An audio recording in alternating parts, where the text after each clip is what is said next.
الشيطان اللعين الرجيم بسم الله الرحمن الرحيم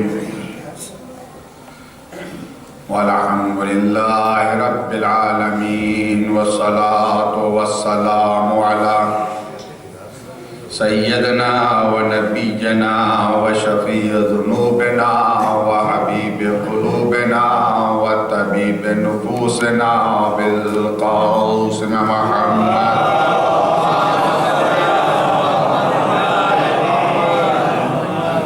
وعلى الطيبين الطاهرين المعصومين ولعنة الله على أعدائهم أجمعين من يومنا هذا إلى قيام يوم الدين وبعد يوم الدين أما بعد فقد قال الله تعالى وتبارك في كتابه الحكيم وهو أصدق الصادقين وقوله الحق بسم الله الرحمن الرحيم ذلك الذي يبشر الله عباده الذين آمنوا وعملوا الصالحات قل لا أسألكم عليه أجرا إلا المودة في القربى ومن يقترف حسنة نزد له فيها حسنا إن الله غفور شكور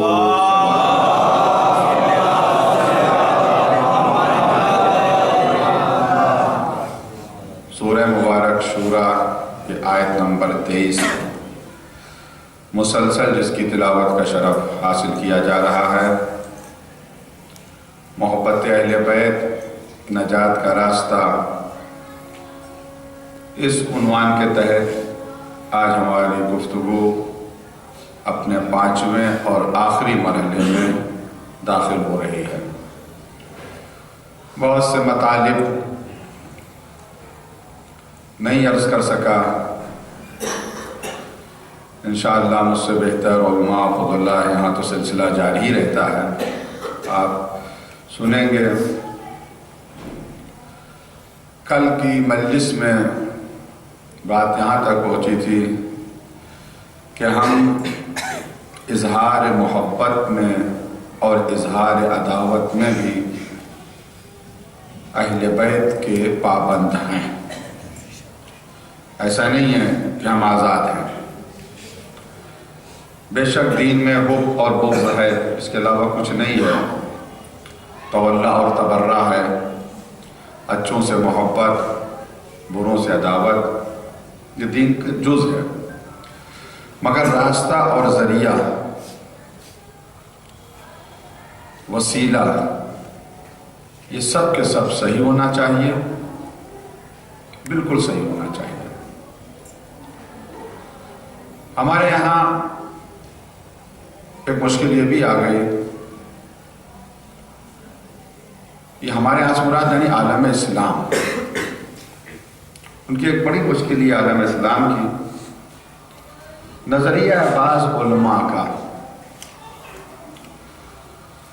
کہ اگر مقصد اچھا ہے، ہدف اچھا ہے، تو ذریعہ کوئی بھی ہو سب صحیح ہے، ٹھیک ٹھاک ہے، کیونکہ مقصد آپ کا صحیح ہے۔ مقصد اگر صحیح ہے تو وسیلہ اور ذریعہ وہ بھی آپ کا صحیح ہو جائے گا۔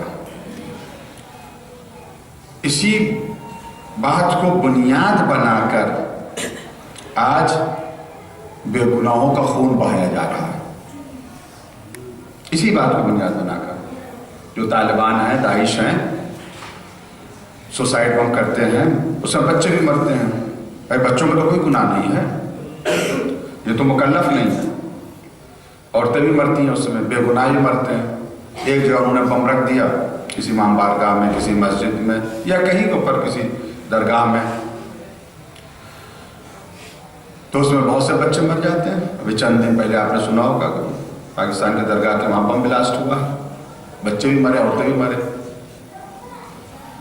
بچوں کو یہ قتل کرتے ہیں، مارتے ہیں یہ،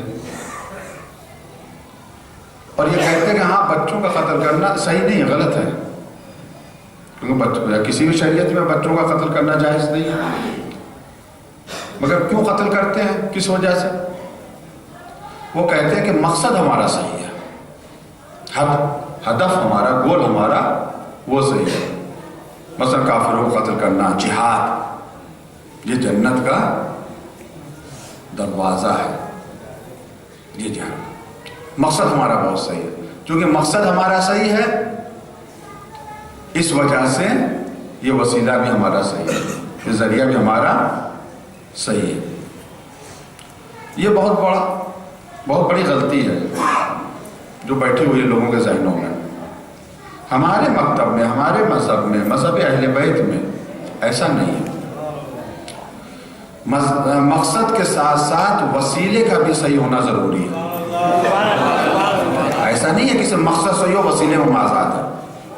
اور اس کے بہت سے ہمارے پاس اگزامپل ہیں، بہت سے ہمارے پاس واقعات ہیں، بہت سی ہمارے پاس دلیلیں ہیں۔ پیغمبر اسلام حضرت محمد مصطفیٰ صلی اللہ علیہ وسلم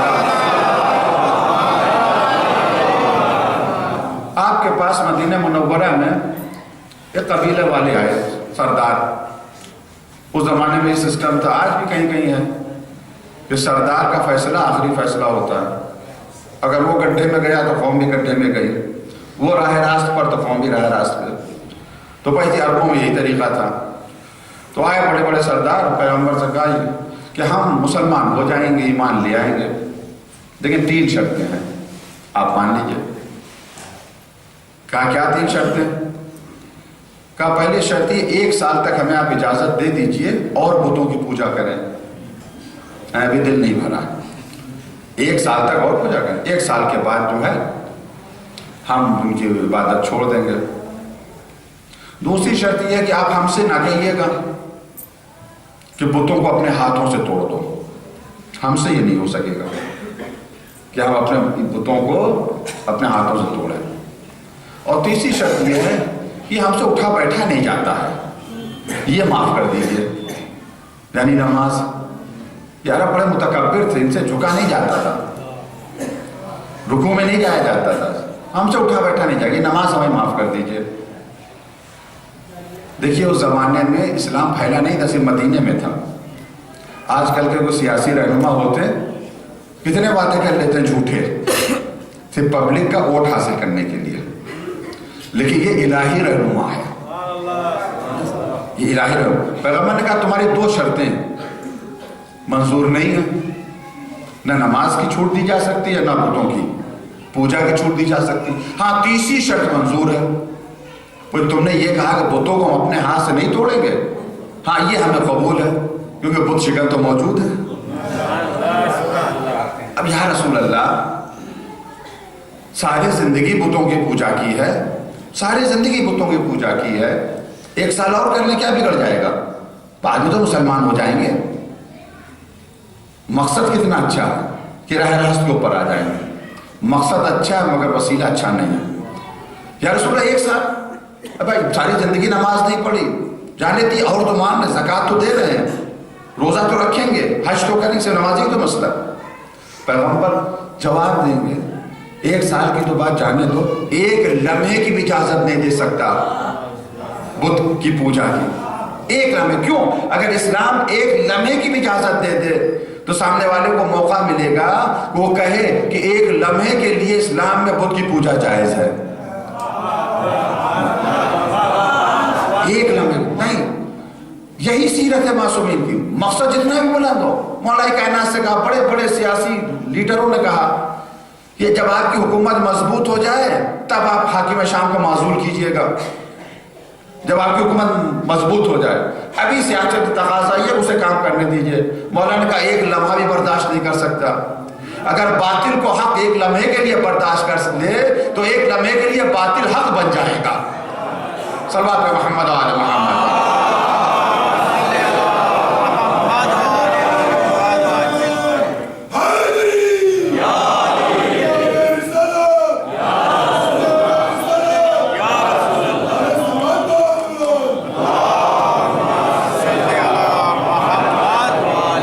مقصد اچھا ہے۔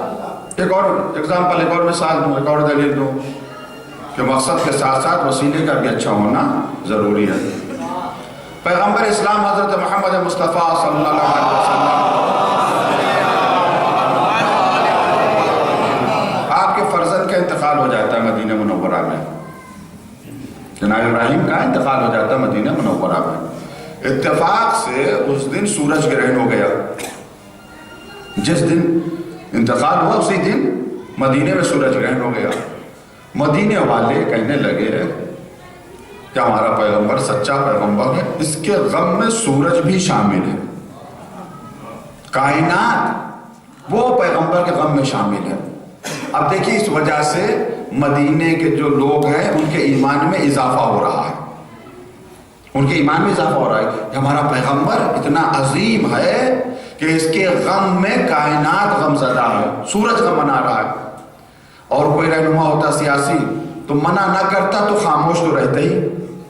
بہت سے لوگ ہمارے یہاں مثال کے طور پر وہ نہیں ہے مثلا آیت اللہ، لیکن اگر آیت اللہ کہہ دے تو خاموش رہتے ہیں، تردید بھی نہیں کرتے ہیں۔ تو ایسے ہوتا نہیں ہوتا، پیغمبر خاموش رہتے کم سے کم، لیکن نہیں، یہ تو ہدایت کا راستہ بنانے کے لیے آئے ہیں قیامت تک کے لیے۔ جیسے پیغمبر تک یہ بات پہنچی کہ مدینے والے ایسی باتیں کر رہے ہیں، آئے مسجد میں سب کو جمع کیا، خطبہ دیا، ان لوگوں کو ایسی بات نہیں ہے، یہ ایک آیت خدا ہے سورج گرہن۔ پر اس زمانے میں کیا پتا تھا کہ سورج گرہن کیوں ہوتا ہے؟ جہالت تھی اس زمانے، کچھ نہیں پتا۔ پیغمبر اس جہالت سے فائدہ حاصل کر سکتے تھے، مگر یہ پیغمبر ہے، دنیاوی لیڈر نہیں ہے۔ کہا لوگوں یہ اللہ کی نشانی ہے، نماز پڑھو تم، ہمارے بیٹے کے موت سے اس کا کوئی تعلق نہیں ہے، ہمارے بیٹے کے موت سے اس کا کوئی تعلق نہیں ہے۔ اگر اس وقت پیغمبر خاموش ہوتے تو اس زمانے میں مدینے کے لوگوں کا ایمان تو مضبوط ہو جاتا، مگر آج ہمارا ایمان خطرے میں پڑ جاتا، آنے والی نسلوں کا ایمان خطرے میں پڑ جاتا کہ جب علم نے ترقی کی، اس نے اسباب معلوم کیے کہ کیوں سورج گرہن ہوتا، تو یہ ایسا پیغمبر ہے، ایسا تو نہیں ہے کہ کسی کی موت کے اوپر سورج گرہن ہو۔ تو اب دیکھیں مقصد بہت ہی اچھا تھا لیکن وسیلہ غلط تھا۔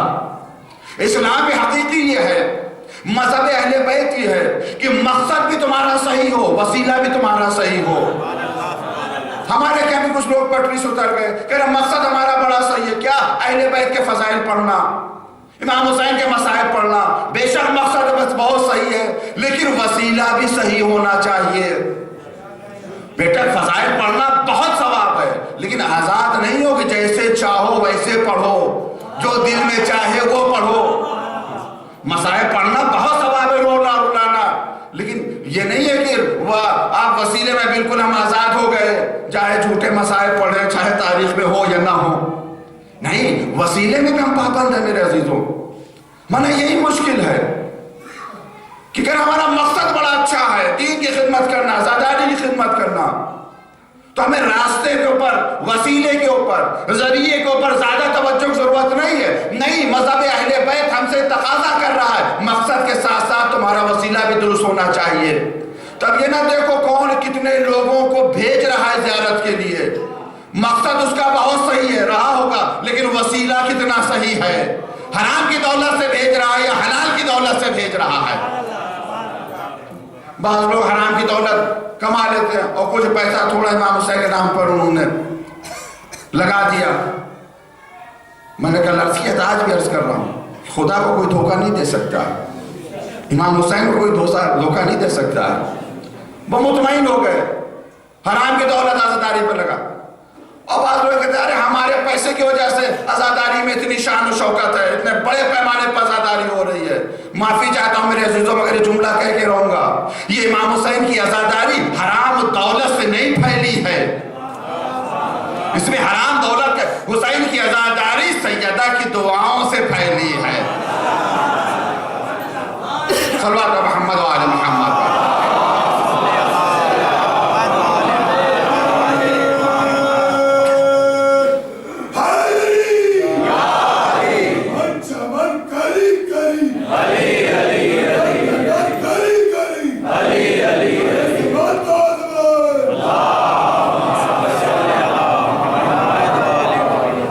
مقصد بہت عظیم ہے تو واضح وسیلہ ذریعہ بھی ہمارا اچھا ہونا چاہیے۔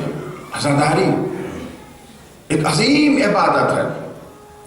ہمارے پاس وقت نہیں کہ میں آپ کو عرض کروں. بیوی بدشتیتا کی داستان آپ کے سامنے. کتنے لوگوں نے خوب سے بھیجا تھا امام کی خدمت میں, صرف ان کے چند درہم کو امام نے قبول کیا تھا, باقی سب کے پیسوں کو واپس کر دیا تھا کہ اس میں حرام ملا ہوا ہے, اس میں حرام ملا ہوا ہے. حلال بہت ہی اختصار سے میں واقعہ آپ کے سامنے عرض کروں میرے عزیزوں. ایران میں ایک شخص تھا, عزاداری بڑی شان سے کرتا تھا. ایک سال اس کا ارادہ ہوا کہ کربلا جاؤں محرم کرنے کے لیے. تو اپنے ایک دوست کو بلایا, اس سے وصیتیں کی باقاعدہ, اور اسے اپنا وصی بنایا کہ جیسے میں عزاداری کرتا تھا ویسے تمہیں کرنا ہے. پیسہ اس کے حوالے کر دیا, جیسے تبرک اور مجلس وغیرہ سب تمہیں کرنا. اس نے کیا جا کے. یہ آ گیا کربلا, شب عاشور تھی, عاشور کا کوئی دن تھا. اس لیے خواب میں دیکھا کہ دربار سید الشہداء سجا ہوا ہے. ایک فرشتہ ایک رجسٹر لے کر آیا اور کہا فرزند رسول اس میں سب کے نام ہم نے لکھ لیے ہیں. کہا سب کے نام لکھ لیے؟ کہاں سب کے نام لکھ لیے؟ کہا نہیں, ایک نام لیا فلاں, اس کے نام کی تیلی, ماچس کی تیلی, وہ لکھ لو. کو پوچھا یہ کیا رجسٹر ہے, یہ کیسا رجسٹر ہے؟ کہیں وہ رجسٹر ہے جس میں ان لوگوں کے نام ہیں جنہوں نے امام حسین کے نام پر کچھ خرچہ کیا ہے, کچھ خرچہ کیا ہو, یہ ان کے نام ہے اس میں رجسٹر. آنکھ کھول کے بڑے پریشانی, ماچس کی تیلی, یہ کون شخص ہے؟ شخص کو بھی نہیں جانتے تھے. واپس آئے زیارت کر کے گھر, اپنے دوست کو بلایا, کہا تم نے مجلس سے کی؟ کہا جیسا آپ نے کہا تھا ویسے ہی میں نے کیا.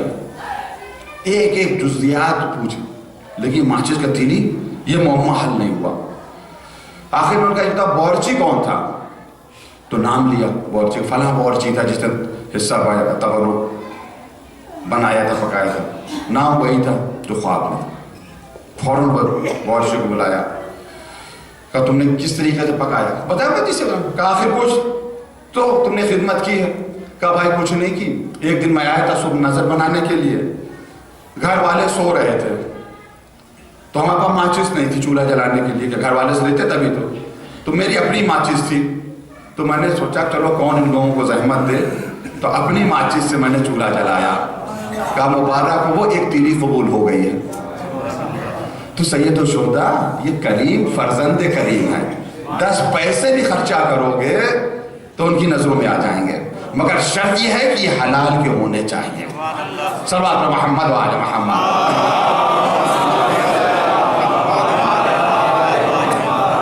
بہرحال مقصد کے ساتھ ساتھ ہدف بھی ہمارا مقصد بہت ہی اچھا ہے, محبت اہل بیت, لیکن راستہ اور ذریعہ اور وسیلہ اظہار محبت اس میں بھی ہم آزاد نہیں ہیں. مسلسل کہتی سے میں خط پڑھ رہا ہوں, ظاہر سی بات میں نے پہلے بھی عرض کیا تو آج بھی عرض کر رہا ہوں کہ خط پورا نہیں ہو سکتا, اس کے لیے کئی اشرے چاہیے, مگر کچھ اہم باتیں ہیں جو میں عرض کر رہا ہوں خط کے حوالے سے. اتنا اہم خط ہے کہ امام نے حکم دیا بمدارستہا والنظر فیہا وتعودہا والعمل بہا, اس کو پڑھو, اس کو دیکھو, اس پر عمل کرو. اپنے گھروں کی مساجد میں رکھتے تھے, دیکھتے تھے. کچھ باتیں میں نے آپ کے سامنے عرض کی ہیں. فَاسْأَلُوا اللَّهَ رَبَّكُمْ العافیہ, عافیت کا سوال کرو. علیکم تمہارے لیے ضروری ہے بالطاعت والوقار والسکینہ, وعلیکم بالحیا وتنزہ عما تنزہ عنہ صالحون قبلکم. حیا سے کام لو, ان باتوں سے بچو جن باتوں سے نیک لوگ بچے ہیں جو تم سے پہلے گزر چکے ہیں. اس کے بعد امام فرماتے ہیں وعلیکم بمجاملۃ اہل الباطل, جو اہل باطل ہیں, غیر فرقے والے ہیں, ان کے ساتھ تم تمیز و تہذیب سے پیش آنا, اچھے طریقے سے پیش آنا. وتحمل الضیم منہم, اگر وہ پریشان کریں ستائیں تو تم تحمل کرنا, یعنی برداشت کرنا. تحمل الضیم منہم, ایاکم وممازتہم, کبھی ان سے جھگڑا نہیں کرنا.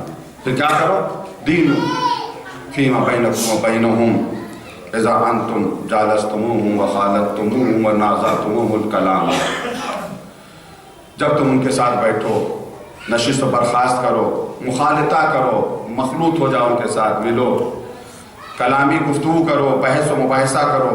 فَإِنَّهُ لَا بُدَّ لَكُمْ, ضروری ہے تمہارے لیے من مجالستہم و مخالطہم و منازعتہم، یہ سب تمہارے لیے ضروری ہے۔ کیا کرو؟ بالتقیہ، تقیہ کا تعلق دینوں سے ہے، یعنی تمہارا دین تقیہ ہے۔ تقیہ تقیہ تقیہ تقیہ کے حوالے سے میں نے کچھ باتیں آپ کے سامنے عرض کی۔ تقیہ بہت ہی ضروری ہے، بغیر تقیہ کے کوئی کام چلنے والا نہیں۔ تقیہ سے مراد کیا ہے؟ کہ ہم اپنے عقائد کو چھپا لیں اگر نقصان پہنچ رہا ہے، ہماری جان کو، ہماری مال کو، ہماری عزت کو یا دین کو نقصان پہنچ رہا ہے، ہم وہاں پر چھپا لیں۔ یعنی تقیہ میں جھوٹ بولنا بھی جائز ہو جاتا ہے، نہ کہ جائز ہو جاتا ہے، کبھی کبھی جھوٹ بولنا واجب ہو جاتا ہے، تقیہ کسی کو جان بچانے کے لیے، اس لیے اپنے عقائد کو ہم چھپا سکتے ہیں۔ منع کیا گیا ہے کہ اسرار آل محمد کا افشا نہ کرو، جو ان کے راز ہیں ان کو اپنے تک محدود رکھو، ظاہر نہ کرو ان کے رازوں کو۔ راز ان کے کیا ہیں بیت المسلم؟ فضائل ہیں، ہر آدمی برداشت نہیں کر سکتا، ہر آدمی برداشت نہیں کر سکتا، عام آدمی کے پاس جانے دیجیے۔ جناب میثم تمار، مولائے کائنات کے صحابی، ان کے ساتھ ان کے پاس کون آیا؟ وہ شخص یا وہ شخصیت جسے حبر الامہ کہا جاتا ہے، یعنی امت کی سیاہی روشنائی، ابن عباس مفسر جو کہلاتے ہیں، وہ جیسے دیکھا میثم آئے فوراً پہنچ گئے ان کے پاس، کاغذ اور قلم لے کر، کاغذ اور قلم لے کر پہنچ گئے کہ میثم کچھ کہو، میں تمہارے علم سے استفادہ کرنا چاہتا ہوں۔ جناب میثم نے بولنا شروع کیا، کچھ دیر تک تو وہ لکھتے رہے، کون؟ ابن عباس، کچھ دیر تک، آخر میں قلم چھوڑ دیتے ہیں اور میثم کا چہرہ دیکھ کے کہتے ہیں یہ تم کیا کہہ رہے ہو، یہ تو کفر ہے۔ تو جب ابن عباس جیسی شخصیت میثم کی بات نہ برداشت کر پائیں، جناب میثم کی بات تحمل نہ کر پائیں، ابن عباس جیسی شخص زمان، تو اور لوگوں کا کی ان کا تو کوئی حساب کتاب ہی نہیں ہے۔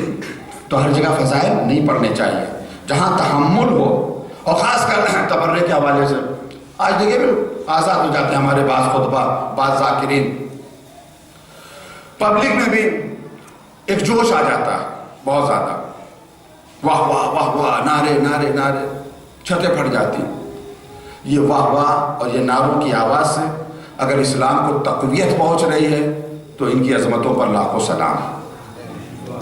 لیکن اگر اس واہ واہ سے مذہب اہل بیت کو نقصان پہنچ رہا ہے تو اس میں سب شریک ہو جائیں گے۔ اب میں ایک روایت آپ کے سامنے عرض کروں، گفتگو کو آگے بڑھاؤں۔ یہ روایت اصول کافی کی، میں نے اس سے پہلے بھی عرض کیا، اصول کافی معتبر ترین کتاب ہے۔ ایک تو سب سے بڑی بات یہ کہ روایت اصول کافی میں جلد نمبر 2، ایک سند دیکھنے کی ضرورت نہیں ہے، لیکن سند بھی اس کی بالکل صحیح ہے، یعنی ضعیف روایت نہیں، سند کتاب بالکل صحیح ہے۔ پہلے راوی علی بن ابراہیم بالکل صحیح، دوسرے راوی محمد بن عیسیٰ، تیسرے یونس ہیں، چوتھے علا ہیں، اور پانچویں راوی محمد بن مسلم ہیں۔ 5 راوی ہیں اس روایت کے، اور سب کے سب شیعہ ہیں، اور سب کی وثاقت کے اوپر علماء نے گواہی دی ہے۔ تو ہر اعتبار سے یہ روایت مضبوط ہے، قوی ہے، اس میں ہم شک نہیں کر سکتے۔ محمد بن مسلم کہتے ہیں سمعت ابا جعفر، یعنی امام محمد باقر علیہ السلام،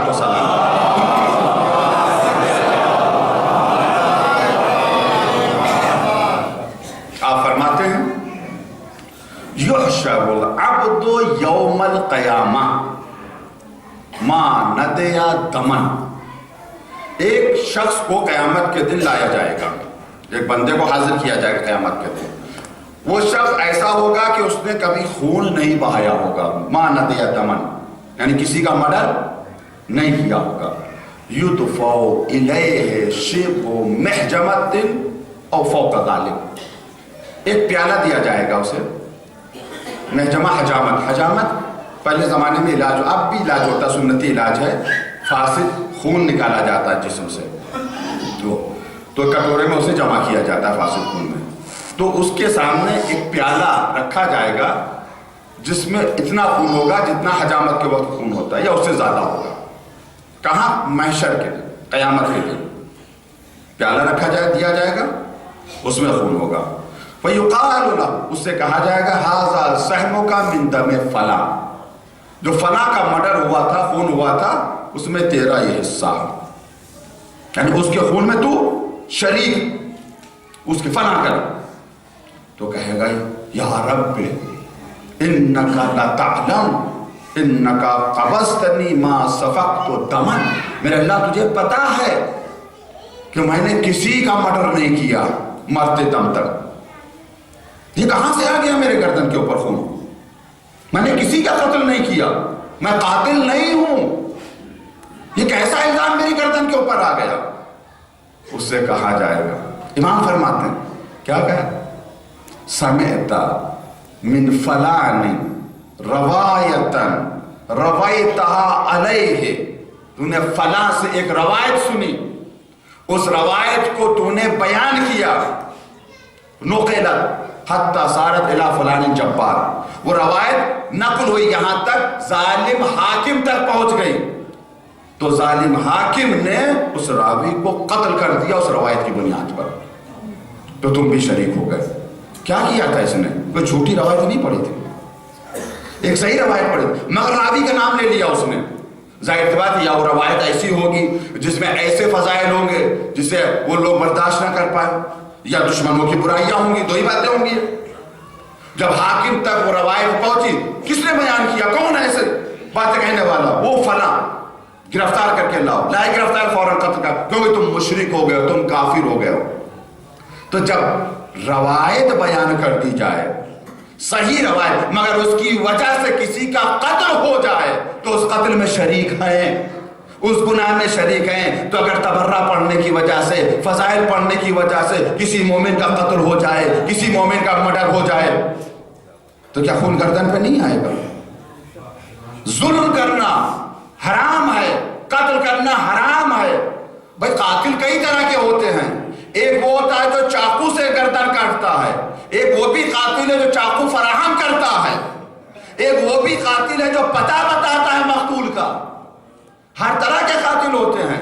تو اگر ہمارے پڑھنے کی وجہ سے دنیا میں آج زمانہ جو ہے وہ بدل گیا ہے، اب کوئی بات ڈھکی چھپی بات نہیں رہی ہے.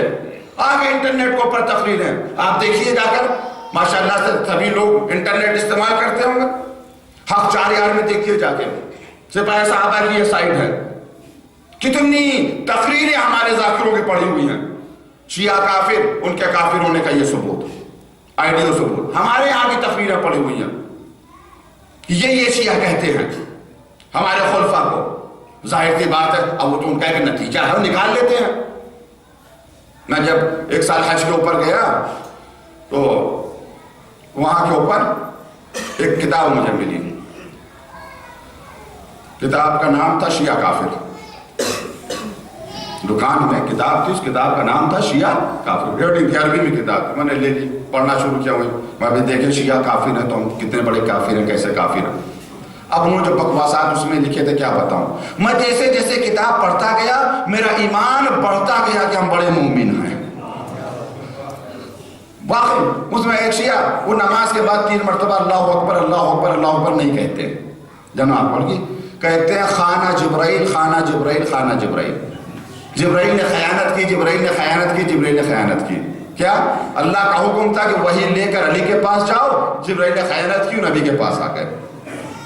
ہمیں سو کہ یہ کسی کا قیدہ ہے یہ اسے اور بکواسات تھی. بہرحال میں کیا آپ سنوں، اس میں ایک تو پوائنٹ ہے، میں شیعہ اس وجہ سے کافر ہیں، شیعہ اس وجہ سے کافر ہیں کہ وہ اصحاب اکرام کو گالیاں دیتے ہیں، لعن کرتے ہیں، برا بھلا کہتے ہیں. تو یہاں پر ایک فقہی مسئلہ ہے میرے عزیزوں. پیغمبر کے علاوہ، ہمارے کیا معصومین کے علاوہ، کوئی کسی شخص کو اگر گالی دے، کسی مومن کو گالی دے، آپ اسے فاسق کہہ سکتے ہیں فقہ کے اعتبار سے، مگر اسے کافر نہیں کہہ سکتے. اسے فاسق کہا جا سکتا ہے مگر دین سے نہیں نکالا جا سکتا. میں یہ نہیں کہہ رہا ہوں کوئی کسی کو گالی دے، نہیں، میں فقہ ایک مسئلہ بتا رہا ہوں. کہ کوئی کسی مومن کو گالی دے دے، برا بھلا کہہ دے تو اسے فاسق کہتا ہے۔ بہرحال چونکہ یہ صحاب اب اس ناطے تو اس دلیل سے تو شیعہ کافر نہیں ہو سکتے ہیں، وہ کہاں سے آتے ہیں؟ کہتے ہیں اصحاب کو برا کہتے ہیں۔ یہی غلط ہے کہ ہم تمام اصحاب کو برا کہتے ہیں۔ کیا مقداد صحابی نہیں ہے؟ کیا سلمان صحابی نہیں ہے؟ کیا ابو ذر صحابی نہیں ہے؟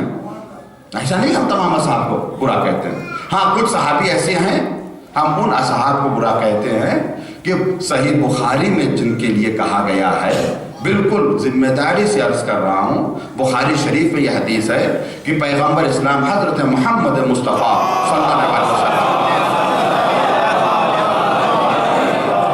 قیامت میں فرمائیں گے کہ میں دیکھوں گا میرے کچھ اصحاب کو فرشتے پکڑ کر جہنم کی طرف لے جا رہے ہوں گے۔ صحیح بخاری کی روایت ہے محترم، میرے کچھ اصحاب کو فرشتے پکڑ کر جہنم کی طرف لے جا رہے ہوں گے، تو پیغمبر کہیں گے اصحابی اصحابی، میرے اللہ یہ میرے اصحاب ہیں، یہ میرے اصحاب ہیں، انہیں جہنم میں کیوں لے جایا جا رہا ہے؟ تو آواز آئے گی تمہیں نہیں پتا تمہارے بعد انہوں نے کیا کیا کیا؟ تو بغور بخاری شریف کے وہ صحابی جہنم میں بھی جائیں گے، بس جو جہنم میں جائیں گے ہم انہی سے بیزار ہیں۔ اب آپ تحقیق کریے کون جائے گا؟ صلوات محمد وعلی محمد۔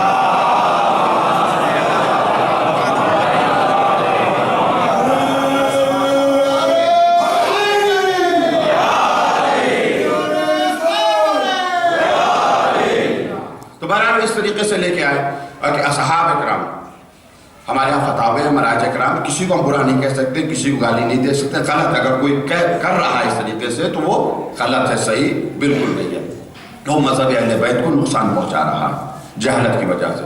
تو اگر برا بھلا کہا تو اب اس کا نتیجہ کیا؟ پیغمبر کو تکلیف ہوگی، حضور کو اذیت ہوگی، پیغمبر کو تکلیف ہوگی، حضور کو اذیت ہوگی۔ چونکہ پیغمبر کو چاہے ان کے صحابی کو برا کہیں گے تو پیغمبر کو اذیت ہوگی، اگر جو پیغمبر کو تکلیف ہوگی تو قرآن کیا کہتا ہے؟ جو لوگ پیغمبر کو ستائیں وہ کافر ہیں، جہنمی ہیں۔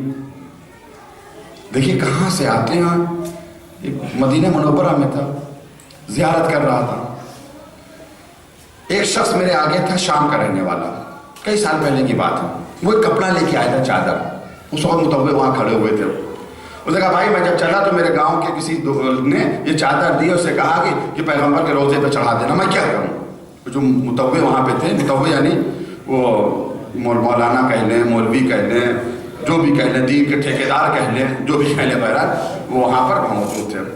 لا شرک حرام بدعت لا یجوز، کہا بھائی دی چادر میں کیا کروں؟ کہا تھا نبی میت نعوذ باللہ من ذالک نقل کفر نباشا، میت ما بیاخذ شیء، یہ مردہ ہے، میت ہے، یہ کچھ نہیں لے سکتا، یہ سن نہیں رہا ہماری طرح میں۔ یہاں کے بامبے سے جو ڈاکٹر صاحب تھے انہوں نے بھی یہی کہا تھا کہ پیغمبر تو عمر کیا کچھ نہیں ہے، ان کے نہیں سنتے ہیں۔ تو ایک طرف تو یہ کہتے ہیں میت ہے، کچھ نہیں سنتے ہیں، بھائی جب کچھ نہیں سنتے تو کوئی اصحاب کو برا کہے تو وہ اذیت کیسے ہوتی ہے؟ ایک طرف کہتے کچھ نہیں سنتے ہیں، میت ہے، اور دوسری طرف صحابی کو برا کہ پیغمبر اذیت ہوتی ہے۔ تو اس کا مقصد ہے کہیں نہ کہیں آ کر حیات پیغمبر کو مان ہی لیتے ہیں۔ صلوات محمد وعلی محمد۔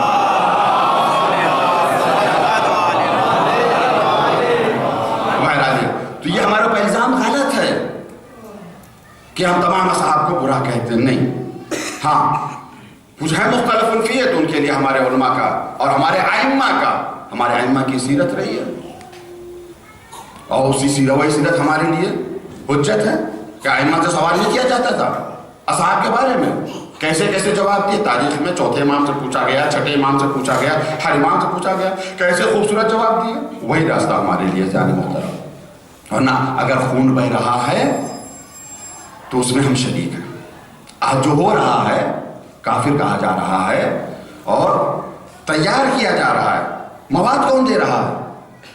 8 سال کے 10 سال کے 12 سال کے بچے کو لے کے آتے ہیں یہ طالبان یا داعش، ان کے ذہن کی دھلائی کرتے ہیں، برین واش سے کہتے ہیں، فکری اعتبار سے دھلائی کرتے ہیں، اور ایک چیز بس، شیعہ کافر، ایک کو مار دیا جنت میں جاؤ گے، ایک کو مار دیا جنت میں جاؤ گے، اس حد تک۔ میرے دوست نے، مجھے نہیں پتا شاید نے یہاں ذکر کیا ہو، بات آئی میرے دوست نے عراق میں، انہوں نے بات مجھے بتائی.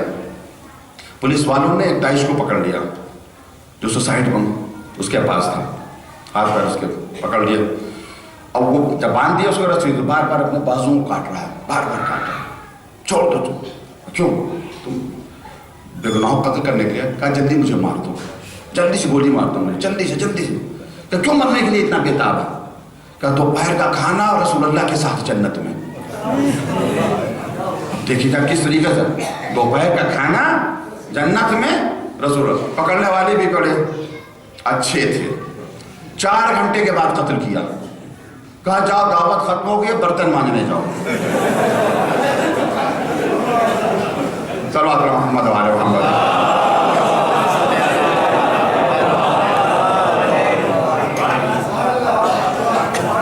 بہرحال یہ تو ہے جیسے ہم ان کو مواد نہ دیں. ایسا ہوتا کہ ہمارے ائمہ علیہ السلام کی سیرت رہی ہے. میرے عزیزوں, پوری ذمہ داری سے عرض کر رہا ہوں, ہمارے ائمہ حکومت ہمیشہ باطل کی رہی. امام علی علیہ السلام کے یہ 4-5 سال چھوڑ کے باقی آپ دیکھیں حکومت کس کی رہی ہے. ان حکومت میں ائمہ نے زندگی گزاری. کسی حاکم کو ذرہ برابر بہانہ ملا کہ الزام لگا امام کے اوپر کہ آپ نے حکومت کے خلاف یہ کیا ہے یا یہ غیر قانونی کام کیا, اس وجہ سے آپ کو جیل میں ڈالا جا رہا ہے یا آپ کو قتل کیا جا رہا ہے. کس طریقے سے زندگی گزاری؟ تبھی تو زہر سے شہید کیا گیا. یعنی قاتل کو کوئی بہانہ نہیں ملتا تھا. اسی لیے امام نے کہا تقیہ میں رہو, تقیہ میں رہو, تقیہ. جس کے پاس تقیہ نہیں اس کا کوئی دین نہیں ہے. اب میں خط کے باقی بہت ضروری اجزاء 2-4 باتیں میں ورز کرنا چاہتا ہوں. میرے صلوات محمد وعلی محمد.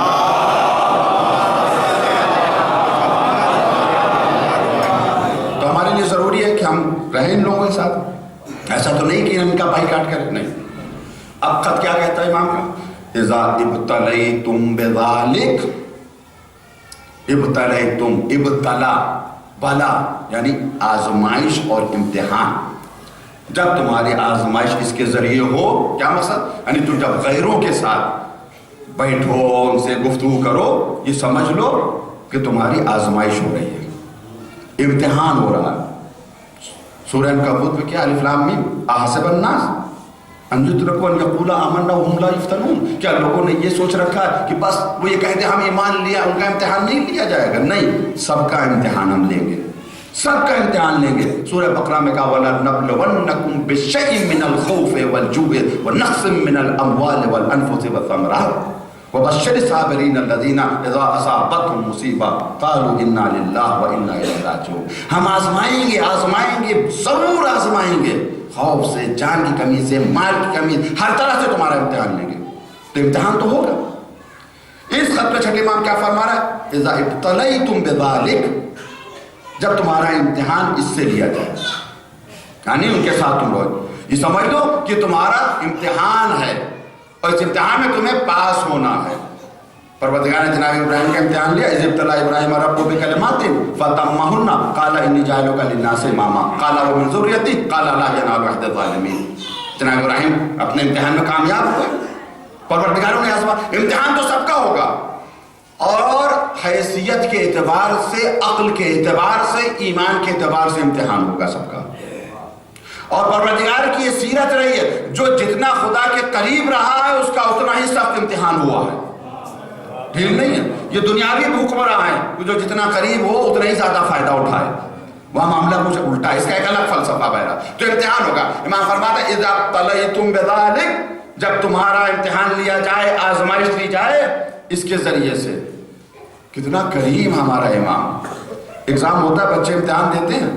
مجھے نہیں پتا, ہم جب پڑھتے تھے تو ایک آتا تھا گیس پیپر دے دو, اس میں جو ہے کچھ ایسے سوال ہوتے ہیں, بھائی ان کو پڑھ لو, امتحان دے لو. بعض لوگ ایسے ہوتے ہیں کہ مطلب پیپر سوال پہلے ہی پتہ لگ گیا ان کو. جب سوال پہلے معلوم ہو جائیں تو امتحان دینا کتنا آسان ہو جاتا ہے. اگر نہ معلوم ہو تو پوری کتاب پڑھنی پڑتی, نا مشکل ہو جاتا ہے.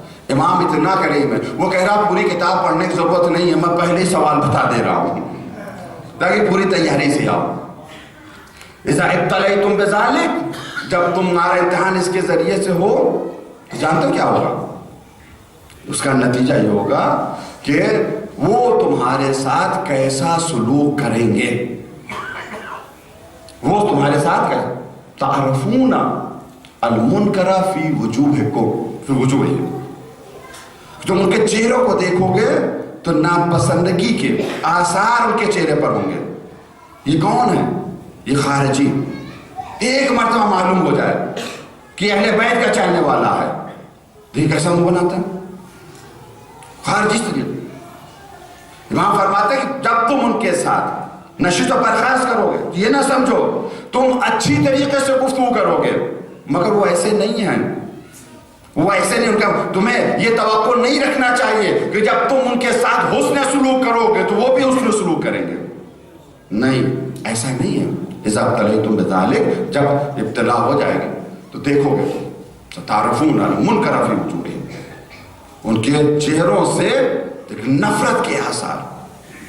نفرت. لولا ان اللہ تعالی یدفعہم بکم لسطوا بکم، اگر اللہ تمہارا دفاع نہ کرتا، اگر اللہ تمہیں نہ بچاتا، یہ تمہیں ہلاک و برباد کر دیتے.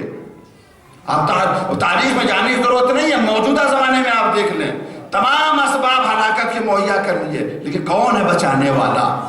عراق میں کون بچا رہا ہے؟ شام میں کون بچا رہا ہے؟ یمن میں کون بچا رہا ہے؟ قدرتی تو بچا رہے ہیں آپ اوپر. آئے تھے چیلنج کر کے آئے تھے، ہم تمہارے وجود کو ختم کر دیں گے. کیا ہمارے وجود کو ختم کریں گے؟ ہمارے وجود کا ضامن تو پروردگار ہے. صلوات محمد و آل محمد.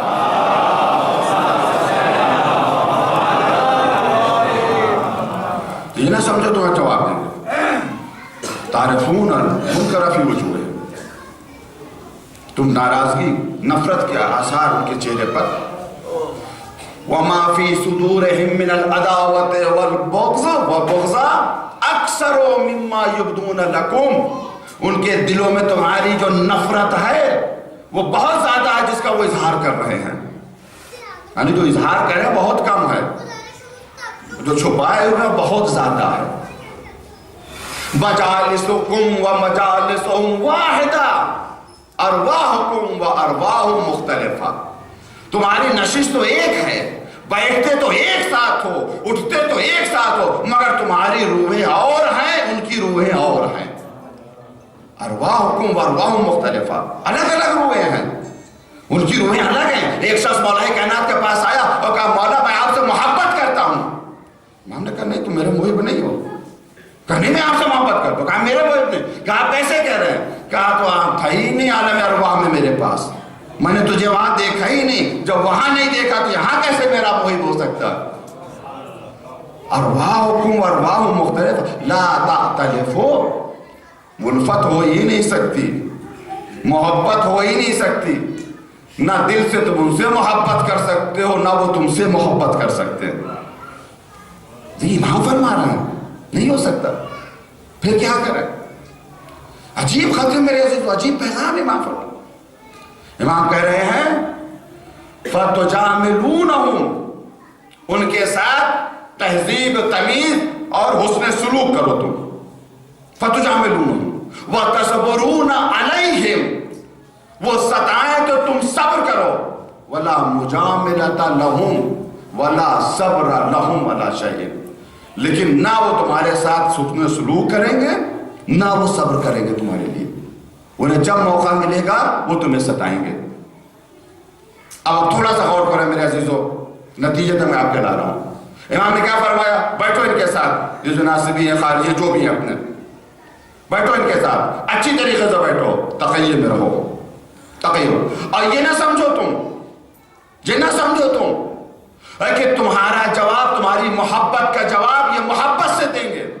نہیں، یہ محبت کا جواب محبت سے نہیں دیں گے، یہ تمہاری محبت کا جواب نفرت سے دیں گے. کیسا ہمارا مذہب ہے، کیسے ہمارے امام ہیں. وہ اور مذاہب ہوں گے جہاں یہ سکھایا جاتا ہو کہ اینٹ کا جواب پتھر سے دو. مذہب اہل بیت میں سکھایا جاتا کہ اینٹ کا جواب پھول سے دو. ہمارے مذہب نہیں سکھایا جاتا اینٹ کا جواب پتھر سے دو، نہیں، اینٹ کا جواب پھول سے دو. اور یہ دعویٰ بلا دلیل نہیں ہے. میں دلیل آپ کے سامنے عرض کروں کہ اہل بیت نے جو اینٹ کا جواب دیا ہے وہ پتھر سے نہیں دیا ہے، پھول کے ذریعے دیا ہے.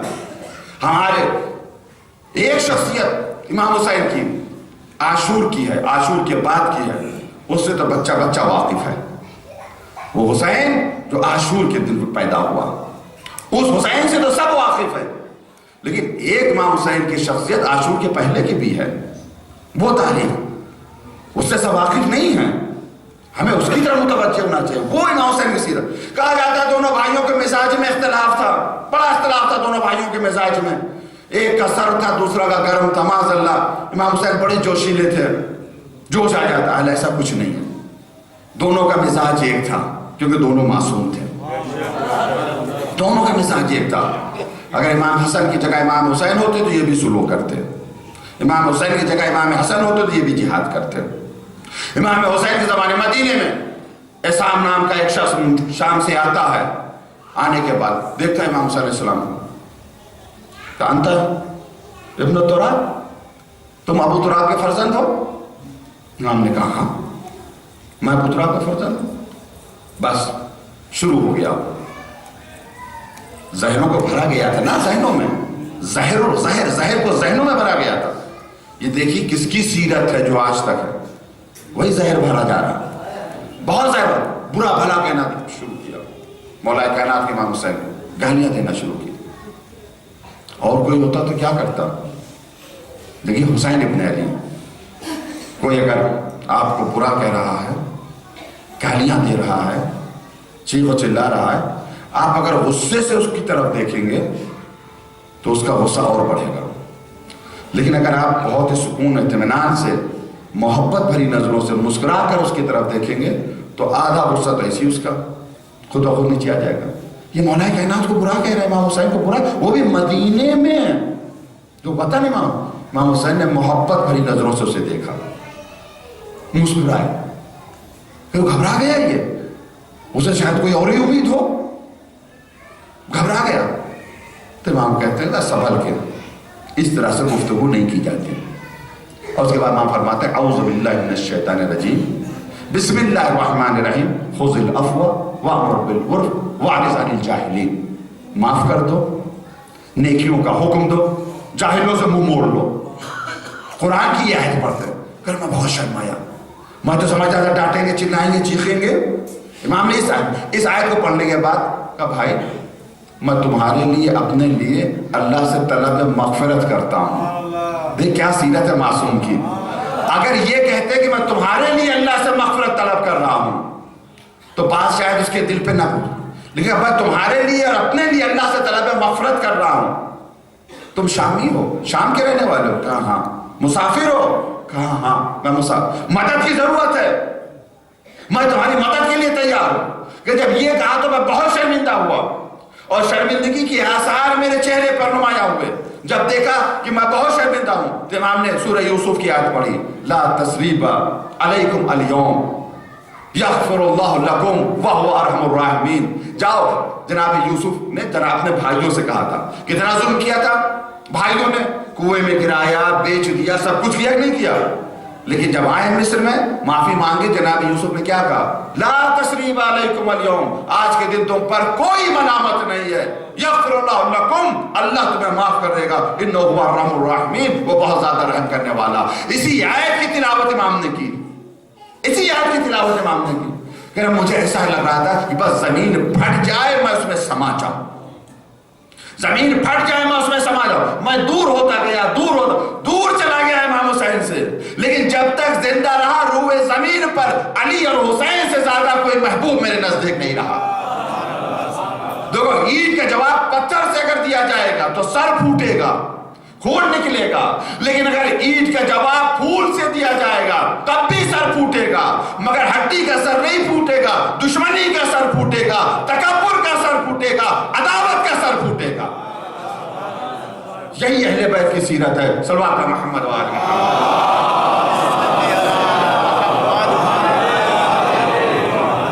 بات جانے محترم، یہ امام کا خط، یہ امام کا پیغام، اس کے پر عمل کریں، اسی راستے اظہار محبت میں بھی ہم پابند ہیں، اس کے ساتھ ساتھ اظہار عداوت میں بھی ہم پابند ہیں۔ ایسا نہیں راستہ اپنے آپ اختیار کر لیں، نہیں میرے عزیزوں، بہت صبر کے قدم رکھنا ہے کہ خدا نخواستہ ہمارے ایک جملے کو ہمارے لے لیا کسی نے، داعش نے، طالبان نے، اور اس کو بنیاد بنا کر اس نے ایک شخص کو آمادہ کر دیا. ظاہر سی بات ہے آپ تھوڑا سا سوچیں اپنے.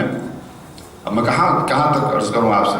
اٹھا کے دیکھیں کہ مولا کائنات کا اقوال کیا ہے. حیرت کی مولا کائنات. آپ امام علیہ السلام سے اہل بیت سے کتنی محبت کرتے ہیں. کرتے نہیں کرتے. خدا نخواستہ ہمارے حضور میں ذرا سے کوئی گستاخی کرے تو کیا ہوتا ہے؟ خون کھول جاتا ہے. تو آپ دیکھیں دوسرے کے جو مذہبی رہنما وہ بھی تو ان سے مانتے ہیں, ان سے محبت کرتے ہیں, مانتے ہیں. ٹھیک ہے, ہمارا تو وہی طریقہ جو اہل بیت کا. ہمارے لیے ہمارا دین, تمہارے لیے تمہارا دین. ہمارے لیے ہمارا عقیدہ, تمہارے لیے تمہارا عقیدہ.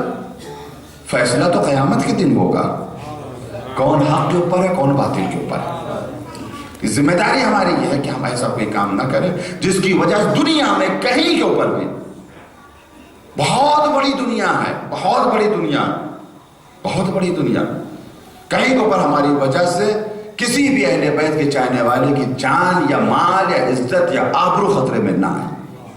یہ تقیہ, اسی کے اوپر ہمیں چلنا ہے. تو اہل بیت کی محبت ہی نجات کا راستہ ہے. وقت ختم ہو رہا ہے, ایک دو باتیں اور میں عرض کرنا چاہتا ہوں. ایک اور بات کہہ رہا تھا لیکن بہرحال وقت زیادہ ہو گیا ہے. آج آخری مجلس ہے. صلوات پر محمد و آل محمد.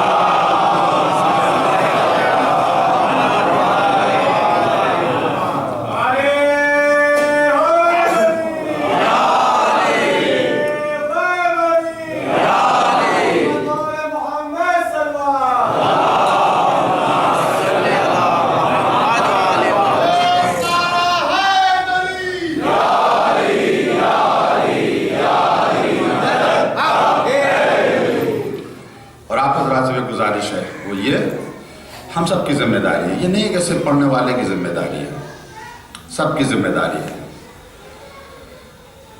کہ ایسے افراد جو فتنہ پیدا کر رہے ہیں انہیں منبر پہ نہ آنے دیں. بالکل صاف صاف بات, جو فتنہ پیدا کر رہے ہیں, جو اہل بیت کے مشن کو نقصان پہنچا رہے ہیں انہیں منبر پہ نہ آنے دیں. آپ منبر کی اگر اصلاح ہو جائے, اصلاح سے مراد یہ یعنی یہاں سے اہل بیت کا پیغام پہنچنے لگے خود بخود قوم میں اصلاح ہو جائے گی. زیادہ ہمارے پاس یہی ایک ذریعہ ہے. دشمن کا ٹارگٹ اب یہ منبر ہو گیا. ایسے افراد تیار کیے جا رہے ہیں, آپ دیکھیے کیا کیا بکواس وہ کر رہے ہیں. تو آپ تھوڑا سا بیدار ہوئیے, تھوڑا سا بیدار ہو جائے. کچھ تو بیچارے سیدھے سادے ہیں, کچھ تو ویسے ہی میں نے کہیں کے اوپر ایک جگہ کہا تھا, بالکل کھل کے کہا تھا, بہرحال وہاں اوپر تمام لوگ بیٹھے ہوئے تھے. ایک لطیفہ میں نے وہاں سنایا تھا. میں نے کہا کہ کوئی بادشاہ تھا, باورچی نے, سنا ہوگا شاید لطیفہ آپ نے, وہ بیگن بو دیا, بیگن بنایا پکا, بہت ہی اچھا سبزی بیگن کی. بادشاہ کو بہت پسند آیا, تعریف کی, اور بڑی اچھی بیگن سبزی. تو وزیر کا سرکار کتنی زبردست سبزی ہے, دیکھیے قدرت نے اس کے سر پر تاج رکھا, آپ حکم کیجئے تمام کسان بیگن بوئے. بڑا خوش ہوا, بادشاہ حکم دے دیا. ایک مرتبہ بنایا بیگن کی سبزی, کہیں گڑبڑ بن گئی, نمک ومک تیز ہو گیا ہوگا, بادشاہ کو پسند نہیں آئی, برائی کرنا شروع کی. وزیر بھی برائی کرنے لگا. سرکار کھانے کی چیز, اس کا رنگ دیکھیے کتنا بدصورت ہے, اس کے سر کے اوپر کوڑے کا ڈھیر لگا ہوا.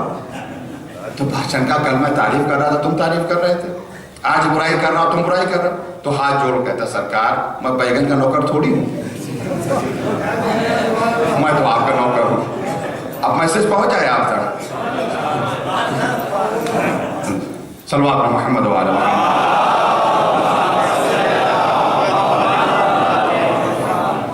اہل بیت کی محبت, خصوصیات ہیں اہل بیت کی محبت, بہت سی خصوصیات ہیں میرے عزیزوں. ایک خصوصیت اس کی ہے, اس محبت میں روز بروز اضافہ ہونا چاہیے. ایسا نہیں ہے پہلی محرم کو جیسے تھے ویسے آج ہیں, ایسا نہیں, روز بروز اضافہ ہونا چاہیے. ایک خصوصیت اہل بیت کی محبت کی ہے کہ اس میں شدت ہونا چاہیے, اس محبت میں شدت ہونا چاہیے, اور اس کے علاوہ کچھ بھی نہیں ہے. قرآن مجید کیا ہے, من الناس من يتخذ من دون اللہ اندادا یحبونہم کحب اللہ. لوگوں میں سے کچھ لوگ ایسے ہیں جنہوں نے اللہ کو چھوڑ کے کسی کو اللہ کا شریک بنا لیا. ہیں کچھ لوگ یحبونہم کحب اللہ, اور ایسے محبت کرتے ہیں جیسے اللہ سے محبت کی جانی چاہیے. تو اس کے جواب میں خدا نے کیا کہا, یہ تھوڑی کہا کہ جا کے میرے شریک کو جو ہے ختم کر دو, جو ان سے جو محبت کرنے والے ان کو پار ٹیک کر دو, حملہ کر دو. بھائی بنا لیا کسی کو خدا، شریک خدا بنا لیا، اس سے محبت کر رہے ہیں جیسے اللہ سے محبت کرنی چاہیے۔ اس کے جواب میں قرآن کیا کہتا ہے؟ وَالَّذِينَ آمَنُوا أَشَدُّ حُبًّا لِلَّهِ، جو صاحبان ایمان ہے وہ اپنے اللہ سے اور زیادہ محبت کرتے ہیں۔ اگر باطل اپنے رہنماؤں سے محبت کرے تم اور زیادہ محبت کرو، اور شدت محبت کا دوسرا نام عشق ہے۔ جو محبت بہت زیادہ ہو جاتی ہے تو اسے عشق کہتے ہیں۔ عشقہ، عین شین قاف، لغت میں جا کر آپ دیکھیں گے تو عشقہ کے معنی ایک جھاڑی کے ہیں، ایک گھاس ہے جھاڑی، یہ جب لپٹ جاتی ہے تو چھوٹتی نہیں ہے، اس کی خصوصیت ہے۔ جب مطلب لپٹتی چل آپ اسے کاٹے وہ لپٹی رہے گی۔ عشق یعنی لپٹ جاؤ اہل بیت سے، دنیا تمہارے ٹکڑے کرتی رہے مگر اہل بیت کو نہ چھوڑو۔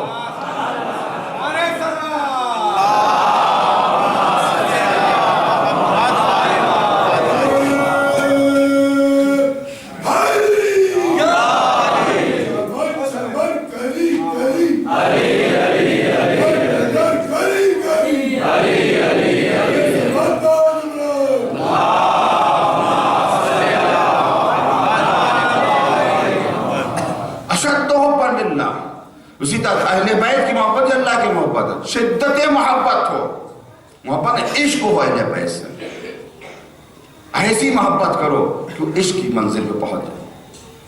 اور جب عشق ہو جاتا ہے تو انسان خطروں کو خطرہ سمجھتا ہی نہیں ہے، خطرہ نہیں سمجھ، اسے دکھائی نہیں دیتی کوئی خطرہ، نظر ہی نہیں آتا۔ اگر عشق ہو جائے، اسے علامہ اقبال نے کیا کہا؟ بے خطر کود پڑا آتش نمرود میں عشق، عقل ہے بہو تماشائے لب بام ابھی۔ آگ ایسی آگ اس نے جلائی کہ پرندہ اوپر سے اگر گزرتا ہے تو جھلس جاتا ہے۔ ایک آدمی کو جلانے کے لیے تھوڑی سی آگ کافی ہے، مگر اس کا جلانا صرف مقصود نہیں تھا، ڈرانا مقصود تھا، دھمکانا مقصود تھا۔ لیکن جناب ابراہیم کو جب منجنیق کے ذریعے پھینکا گیا ہے آگ کی طرف، محبت ہوتی تو خطرے کا احساس کرتے، محبت نہیں ہے، عشق ہے۔ ایک عجب کوہرام کائنات میں مچا ہے، کیوں؟ اس وجہ سے پورے روئے زمین پر جناب ابراہیم کے علاوہ کوئی اللہ کی عبادت کرنے والا نہیں، اور جب زمین پر کوئی صحیح اللہ کی عبادت کرنے والا نہ ہو تو زمین ختم ہو جائے گی۔ فرشتوں میں کوہرام مچا ہوا، جبرائیل پریشان ہے، میرا اللہ کیا دنیا ختم ہو جائے گی؟ کہا کیا چاہتے ہو؟ کہا مدد کا چاہو۔ آئے جناب جبرائیل، واقعات آپ کے سنے ہوئے، اے نبی خدا مدد، کہاں ہے؟ کہا بیان کیے، کہا تم سے نہیں ہے، کہا کس سے ہے؟ کہا جس سے ہے وہ جانتا ہے، کہنے کی ضرورت نہیں ہے۔ یہ عشق جانے میں ہوتا، بے خطر کود پڑا آتش نمرود میں عشق، آواز آئی آگ سے مخاطب، کون بردن و سلام علی ابراہیم، سلامتی بن جائے ابراہیم کے لیے، ٹھنڈی ہو جائے ابراہیم کے لیے۔ یہ عشق تو ابراہیم کا تھا۔ ایک عشق اور دیکھیے، ایک پرندہ درخت کے اوپر بیٹھا ہوا ہے، ادھر ابراہیم آگ کی طرف چلے، ادھر پرندہ بھی آگ کی طرف چلا، آگ کی طرف پرندہ چلا۔ آواز آتی ہے قدرت کی، جبرائیل سے پوچھو اس کا مقصد کیا ہے۔ جناب جبرائیل آئے، پرندے سے پوچھا تیرا مقصد کیا ہے؟ بھائی پرندے بھی امم امثالکم، قرآن نے کہا تمہاری طرح ایک امت ہیں، جیسے تم ہو اسی طرح تمہاری طرح امت ہے یہ، امم امثالکم۔ جبرائیل پوچھو کیا چاہتا ہے؟ جبرائیل آئے کیا چاہتے ہو؟ کہا دیکھ نہیں رہے ہو اللہ کا دوست آگ میں چل رہا ہے، جلنے کے لیے جا رہا، اللہ کا دوست خلیل خدا آگ میں جلنے کے لیے جا رہا۔ جبرائیل دوسرا سوال کرتا ہے کیا تم اسے بچا سکتے ہو خلیل خدا کو جلنے سے؟ کہا نہیں بچا سکتا۔ کہا پھر؟ کہا بچا نہیں سکتا مگر اس کے ساتھ جل تو سکتا ہوں۔ یہ ہے بچا نہیں سکتا، اس کے ساتھ چل تو سکتا ہوں۔ آواز آتی ہے جبرائیل اسے کہو میں نے اس کی 1001 حاجتیں قبول کر لی، ایک دو نہیں، 1001 حاجتیں۔ اگر ہم میں سب سے کوئی کہے کہ آپ کی مولانا 10 حاجتیں اللہ جو ہے وہ قبول کر رہا ہے تو ہم کیا مانگیں گے؟ سب سے پہلے پروردگار بھائی بلند دے دے، مرسیڈیز دے دے، مکان دے دے، یہ سب تو ہوگا۔ ارے ہمیں جانوروں سے طائروں سے معرفت لے، جو مانگتا پروردگار دے دیتا۔ 1001 حاجتیں۔ یہ پرندہ کہتا ہے جبرائیل میں نے سنا اللہ کے 1001 اسماء ہیں، اسماء کی تعلیم دے دی جائے، جب تک زندہ رہوں اللہ کے نام کا ذکر کرتا رہوں۔ صلوات محمد و آل محمد۔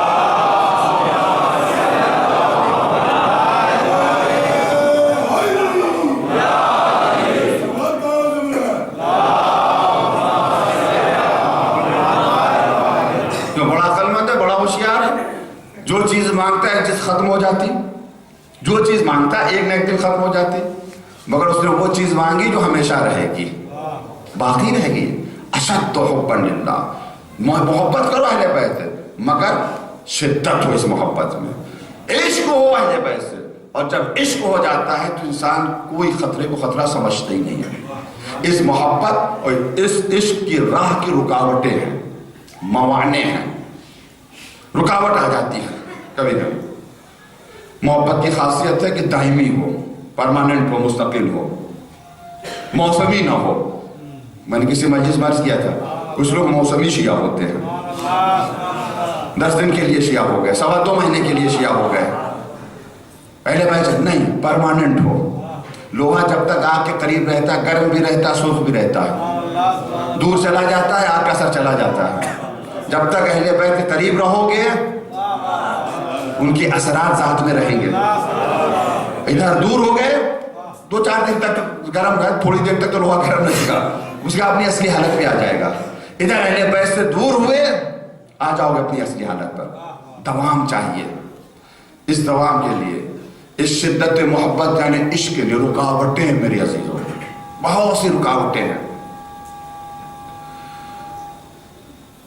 بہت سوال مجھ سے کیے گئے یہاں کے اوپر، رکاوٹوں کے اعتبار سے بھی ہے، ان کا تو میں عرض کرنا چاہتا ہوں، حالانکہ یہ ٹاپک ایسا ہے کہ اس کے لیے مستقل ضرورت ہے بولنے کے لیے، لیکن میرا اصول کا قاعدہ ہے کہ اگر تمام کے تمام اعلیٰ یدرک کلو ولا یترک کلو، اگر سب کے سب نہیں لیا جا سکتا تو سب کے سب چھوڑا بھی نہیں جا سکتا۔ میں صرف اشارہ آپ کے سامنے کر رہا ہوں، انشاءاللہ مجھ سے بہتر علماء فضلہ وہ آپ ٹاپک لیں گے، وہ آ کے بیان کریں گے۔ صلوات محمد وعلیہ۔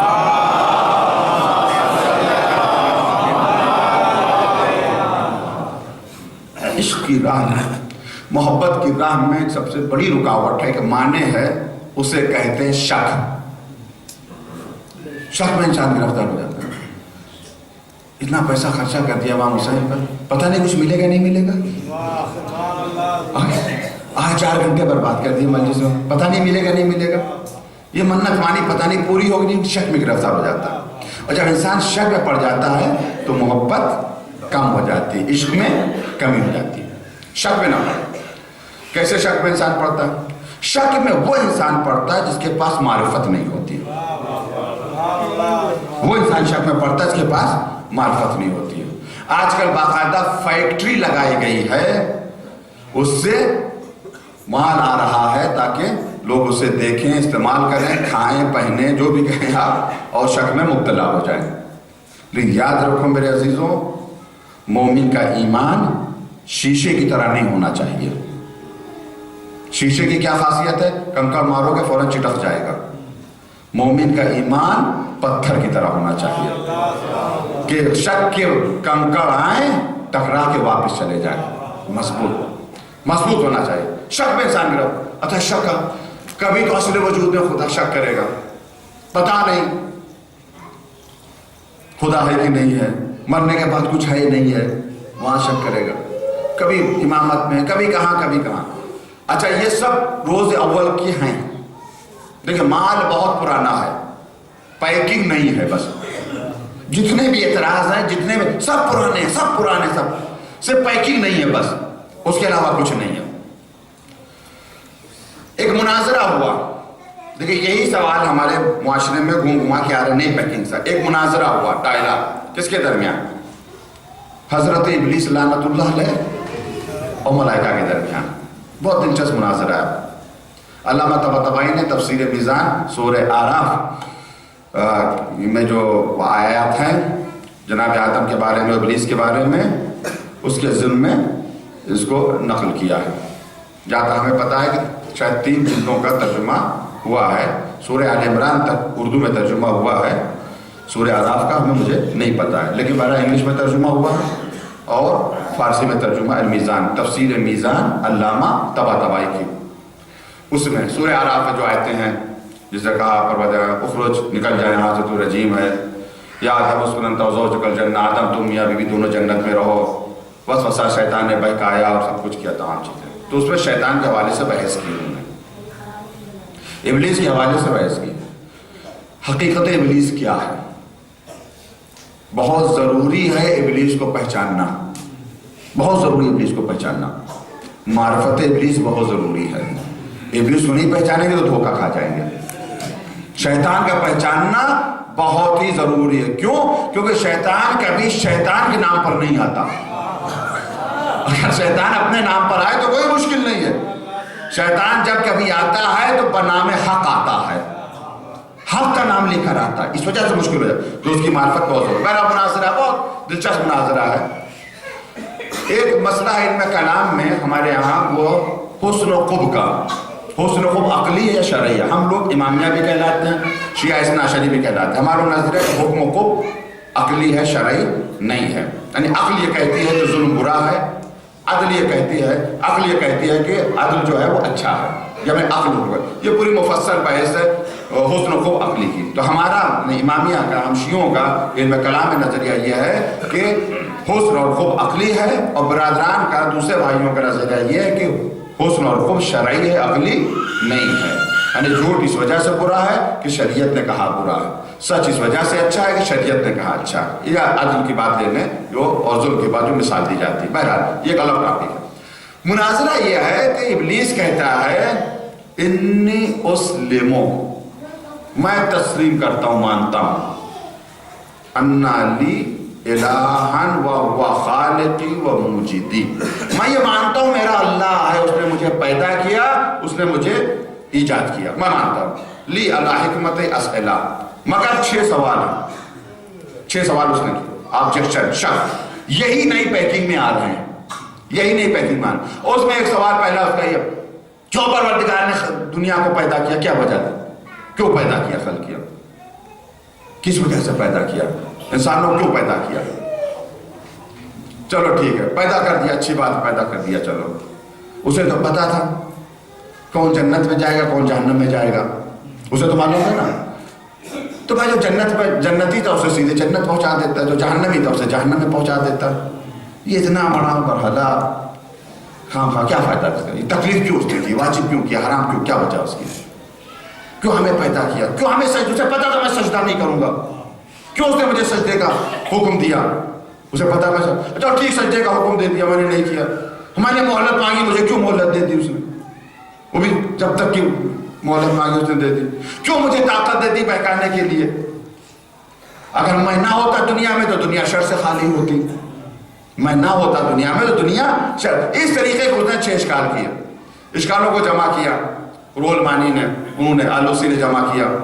فخر رازی کے حوالے سے انہوں نے بات کہی کہ اگر جنات اور انسان جمع ہو جائیں, جن و جمع ہو جائیں اور ابلیس کا جواب دینا چاہیں, انہوں نے کہا کہ اللہ نے تو جواب دے دیا کہ میں اللہ ہوں, مجھ سے کوئی کچھ نہیں پوچھ سکتا. یہ جواب اللہ نے دے دیا, میں خدا ہوں, مجھ سے کوئی کچھ نہیں. پھر وہ کہتے ہیں کہ اگر جنات انسان جمع ہو جائیں اور حسن اور قب عقلی کے قائل ہوں تو ابلیس کے سوالوں کا کوئی جواب نہیں دے سکتا. تو اس پر علامہ علی نے کہا کہ بھائی جنات انسان کو جمع کرنے کی ضرورت نہیں ہے, ہم جواب دے رہے ہیں. جو اہل بیت کے در سے وابستہ ہو جاتا ہے, کیا جنات انسان کو جمع کرو, کوئی ضرورت ہے, میں جواب دے رہا ہوں. ایک ایک کا جواب دیا ہے. اور ظاہر سی بات ہے سب تو سوال ہی نہیں اٹھتا ہے, ورنہ مجلس تو کئی گھنٹے گزرے, صرف ایک میں عرض کر رہا ہوں. اس کا یہ اشکال, کیوں پروردگار نے تکلیف واجب کی, کیا وجہ ہے. اسے پتا تھا مثلا کہ فلاں جہنمی ہے, سیدھے جہنم میں چلا جائے گا, جہنم میں پہنچا دیتا. جو جنتی اسے جنت میں پہنچا دیتا. یا پیدا کیا مال و تکلیف وغیرہ وغیرہ سے وجہ کیا اپنے اعتبار سے انہوں نے جواب دیا. فلسفی جواب ہے بہت زیادہ, ایک مثال بھی دی ہے, میں آسان کر کے ایک مثال کے ذریعے سے اس جواب کو پہنچانا چاہ رہا ہوں. ایک صاحب دیہات میں پہنچے, دیکھا وہ ایک کسان جو ہے اس نے جو ہے گیہوں کو اس میں ڈالا زمین میں, اس کے بعد جو پیڑ بن گیا, پھر ایک گیہوں پر جو سینکڑوں دانے نکلے, وہ کاٹ کے گھر میں لایا, صاف کیا, چکی میں گیا, آٹا تیار ہوا, بیوی کے پاس آیا, انہوں نے اسے گوندھا, جلتے ہوئے توے کے اوپر ڈالا, روٹی پکی, اب کھایا گیا. پھر کہنے لگے یا اللہ, اے میرے معبود, کیا تیرے اندر اتنی طاقت نہیں کہ تو روٹی کا پیڑ لگا دیتا, کتنا اچھا ہوتا. کچھ لوگ ایسے ہیں کہ جن کی سمجھ میں حکمت آتی ہے مگر دیر میں آتی ہے، جلدی نہیں آتی۔ ایک صاحب سے کہنے لگے بھائی پروردگار تو نے پھل تو کر دیا لیکن ہم سے مشورہ نہیں کیا۔ چھوٹے چھوٹے پھل بڑے بڑے درختوں میں لگتے ہیں، املی چھوٹا پھل ہے، درخت اتنا بڑا ہوتا ہے، اور جب بڑے بڑے پھل ہوتے ہیں ان کے درخت چھوٹے ہوتے ہیں، کدو اتنا بڑا ہوتا ہے، درخت کتنا چھوٹا ہوتا ہے۔ تو اگر ہم سے مشورہ کرتا ہے تو ہم یہ کہتے ہیں کہ بھائی بڑا پھل بڑا درخت، چھوٹا پھل چھوٹا درخت۔ ایک دن باغ میں لیٹے ہوئے تھے، بندر درخت کے اوپر چڑھا ہوا تھا، اس نے کھینچ کے ایک ناریل مارا، جب سر کے اوپر پڑا تو کہا پروردگار آج مسئلہ سمجھ میں آ گئی۔ صلوات محمد و آل محمد۔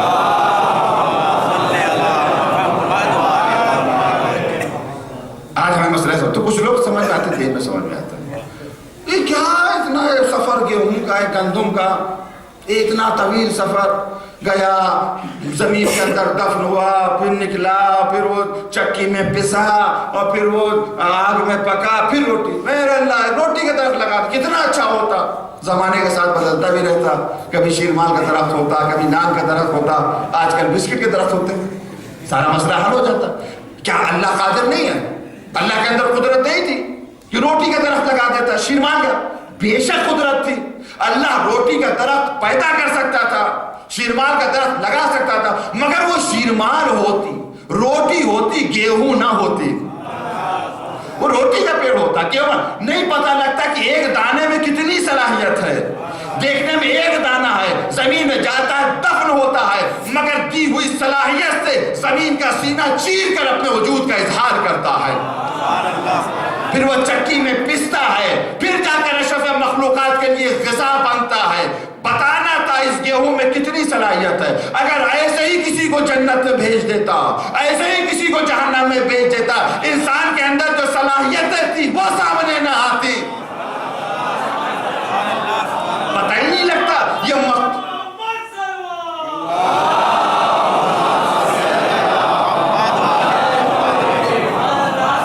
معلوم ہی نہیں ہوتا یہ کتنی عظیم مخلوق ہے۔ آیا مصیبتوں نے اسے دبایا، دفن کیا، اتنی مصیبتیں آئیں کہ مصیبتوں میں یہ دفن ہو گیا، کچھ دیر کے لیے چھپا لیکن دی ہوئی صلاحیت سے مصیبتوں کا سینہ چیر کے اپنے وجود کا اظہار کر رہا ہے۔ اتنا عظیم، تو وہ گیہوں کا درخت نہیں ہوتا۔ بتانا تھا کہ اشرف مخلوقات ہے تو اس کے اندر کتنی صلاحیتیں ہیں۔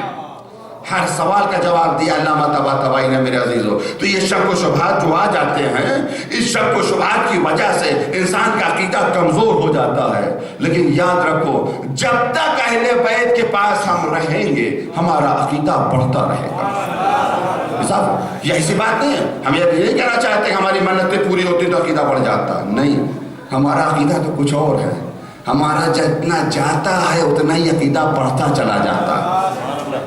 ایک میرے عزیز، میرے دوست گئے مجلس پڑھنے کے لیے، جاتے ہیں اشرا پڑھنے کے لیے پاکستان، کیا حالات ہے وہاں آپ کو پتہ ہے، بم بلاسٹ، ایک زمانے میں بڑا خطرہ تھا، بڑے بم بلاسٹ ہو رہے تھے، ہم کے پاس ہم نے کہا کیا حالات ہے، آپ اشرا پڑھ کے کہہ رہے عجب قوم ہے، عجب قوم ہے، ایک لاشا کوئی اٹھاتا ہے تو ڈر جاتا ہے، اتنے بم بلاسٹ ہوئے، ایک طرف لاشیں اٹھا رہے ہیں، علم میں اگر پہلے 10 آدمی تھے تو اب 1000 آدمی ہیں، کیا یہ کہاں سے طاقت ہے؟ یعنی ہم لاشیں اٹھاتے نہیں تھک رہے ہیں، یعنی ہم سے لے رہا ہے قدرت، امتحانات سب کچھ لے رہی ہے، جیسے کربلا والے تھے وہ اور ہیں، جب مال غنیمت انہیں ملے تب ایمان لائیں، ہم اہل بیت کے چاہنے والے ہیں، چھنتا جائے گا ایمان بڑھتا چلا جائے گا۔ لیکن یاد رکھو میرے عزیزو، یہ محبت دو طرفہ ہے، ایک طرفہ محبت نہیں ہے۔ اگر آپ محبت کرتے ہیں اہل بیت سے تو اہل بیت بھی آپ سے بے انتہا محبت کرتے ہیں، حسین کی دکھیاری ماں بھی آپ سے بے انتہا محبت کرتی ہے، آقا حسین بھی آپ سے بے انتہا محبت کرتے ہیں۔ واقعہ میں آپ کے سامنے عرض کروں کتنی شدت ہے، محبت ہے، خاص کر حسین کی دکھیاری ماں۔ یمن کا واقعہ ایک بزرگ عالم دین سے سنا، ایک عورت تھی، اس کا جوان بیٹا مر گیا، اللہ نہ کرے کسی کا جوان مرے، ماں کے لیے بہت سخت ہوتا، بیٹا مر گیا، دفن ہو گیا، یہ قبرستان میں ہر جمعرات کو آتی ہے، ہر جمعرات کو قبرستان میں آتی، مگر اپنے بیٹے کی قبر پر بیٹھ کر فاتحہ نہیں پڑھتی،